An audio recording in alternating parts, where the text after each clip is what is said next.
আমি একটি গায়ক। এখন আমি একটা গান শোনাবো। এটা হচ্ছে আমার নিজের জ্ঞানের গান। যাই হোক বলতেছি। বলা শুরু করলাম। তুমি বুঝোনি আমি বলিনি, তুমি স্বপ্নতে কেন আসোনি, আমার অভিমান তোমাকে নিয়ে। এই গানটা ফাইনালি আমিই বলেছিলাম। ধন্যবাদ এই গানটি বলার জন্য আমাকে কিছু একটা লাইক দেন। আমি একটি গায়ক। এখন আমি একটা গান শোনাবো। এটা হচ্ছে আমার নিজের জ্ঞানের গান। যাই হোক বলতেছি। বলা শুরু করলাম।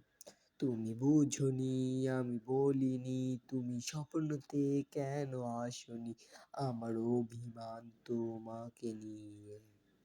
এই গানটা ফাইনালি আমিই বলেছিলাম। ধন্যবাদ এই গানটি বলার জন্য আমাকে কিছু একটা লাইক দেন।